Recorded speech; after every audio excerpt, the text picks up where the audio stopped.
Sean Wilson presents a selection of spooky film scores that make for the ideal the 31st of October playlist.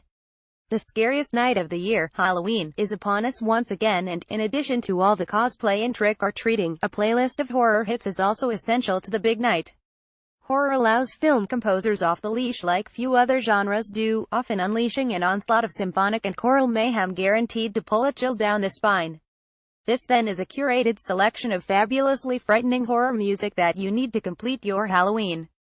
Psycho 1960. Bernard Herrmann. Alfred Hitchcock's seminal horror practically birthed the modern-day slasher movie, throwing audiences for a loop with its terrifying dispatch of Janet Leigh in the shower.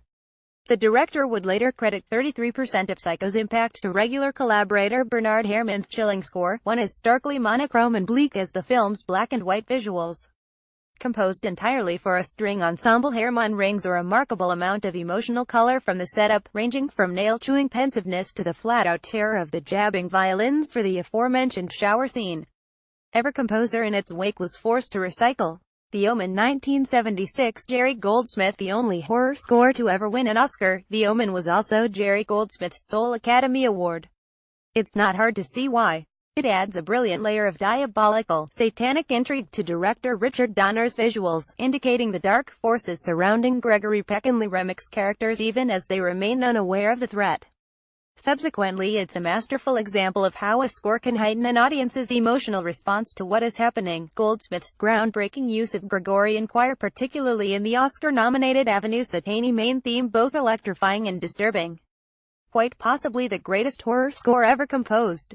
Exorcist II. The Heretic 1977. Ennio Morricone. William Friedkin's original Exorcist was a watershed moment in horror cinema, not only illuminating the genre's blockbuster capabilities but also forever changing our perception of Mike Oldfield's Tubular Bells. Truth be told, John Boorman's much-maligned sequel has a far more distinctive score, Ennio Morricone throwing everything out there from sweeping choral elegies to frenzied, Penderecki-esque strings, unashamedly eccentric. The soundtrack has taken on a life of its own even as the movie has been consigned to the grave. Halloween 1978. John Carpenter. Truth be told, if anyone was asked to cite a particular Halloween theme, it would most likely be this one.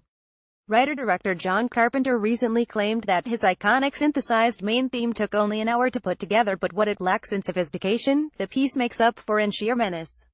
Indeed, the jangly, electronic soundscapes of Carpenter's immediately influential work are proof that minimalism is just as effective as a thunderous symphony orchestra, as intentionally dispassionate, repetitive and relentless as killer Michael Myers himself. Just forget Trent Reznor's retooling and stick with the original. Dracula 1979. John Williams. The Star Wars veteran is celebrated for his horror thriller works, as he should be. This gothic extravaganza is an early highlight from what is considered to be Williams' golden period, encompassing Star Wars, Superman, the Indiana Jones movies and E.T., and it's a thrill to hear him pushing the boat out into different territory. Surging and swooning with dark-hued romantic threat, the ideal accompaniment to Frank Langella's suave and handsome Count, it's proof there's a lot more to Williams as a composer than meets the ear. Click below to continue on to the second page.